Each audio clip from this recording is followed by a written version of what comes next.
Hello guys, welcome back to another video. Today we are doing a new movie review for the new film Morbius. Morbius is a new Marvel movie and it stars Jared Leto, who is playing the lead character Michael Morbius in this movie. We also get appearances from Matt Smith, Jared Bush, Tyrese Gibson, and I really wanted to love this film, but I just don't. Really don't. Bit of backstory about me though in terms of Morbius. I absolutely love the Amazing Spider-Man series, and Morbius is a really good villain on those animated series episodes. And I was really looking forward to this film. I've been looking forward to it for years.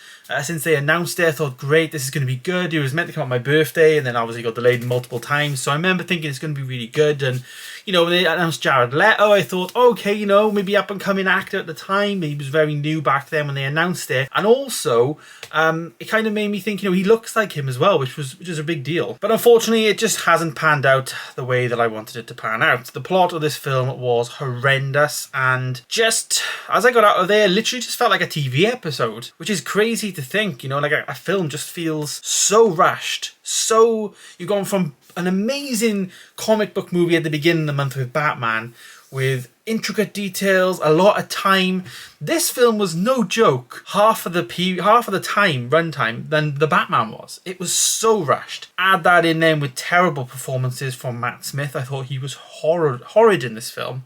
I've loved him. I love him in other things, especially things like The Crown, but he was horrid in this film. Then we have Tyrese Gibson, who basically didn't even need to be there. He was playing this in the trailer. He just wasn't even a thing, you know, nothing. He didn't do anything, did have no action, nothing at all. And Jared Bush was playing this like scientist, like father figure type of thing, and he was just awfully treated. You know, fantastic performance in Chernobyl. He's been in Fringe. He's in the new Foundation series that's on Apple TV Plus.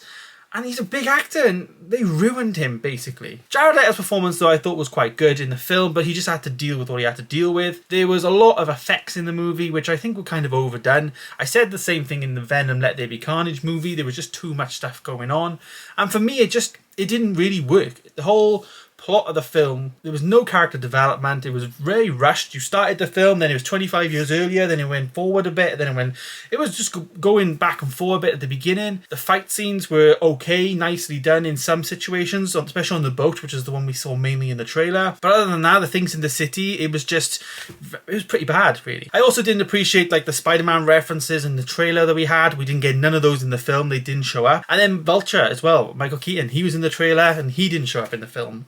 So yeah. There is also 2 post-credit scenes in the film, which is the best part about the whole thing, really, which I'm not going to spoil in this, but it's still, you know, but I can't review a film and just base it on good post-credit scenes, if you know what I mean. Rating the film, though, it's really difficult for me to rate because I want to love it and I liked his performance. I like the sound in the movie, like the overheads and stuff. It sounded really cool, and Venom sounded very good as well in that sense, but it's just not a good film. The whole plot was just really messy. Jared Leto's performance, I think, was mediocre, and it was just given a bad script. So I'm going to rate this a 3 out of 10. For me, it just wasn't good, and everyone's reviewing it the same way, and it's a real shame because they're coming off the back of Spider-Man No Way Home, but I just don't understand how somebody at Sony, like an executive, is sitting in a screening room for No Way Home, and they're like, wow, this is amazing, I approve. Of course. How can somebody sit in a screening room and watch Venom Let There Be Carnage and now this one and then say, yes, they're fine to go out? I just don't understand how they even get approved. Like, I work in a job that things get approved. Like, I don't know, you know, you wouldn't issue things if it's bad. You know what I mean? So there it is. It's a real shame. I really wanted to love it, but it's just one of those things. 3 out of 10, unfortunately for me.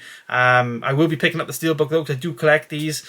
But, you know, it's one of those things. I'll hopefully give it a rewatch when it comes out, but I probably wouldn't go back to the cinema to see it now until it comes out on release. But there it is. There is my review of Morbius. Have you seen this movie? Let me know your thoughts down below. And are you planning on going to see it? You know, up to you. Thanks for watching though, guys. Stay tuned for more videos coming soon. And of course, please do subscribe to the channel.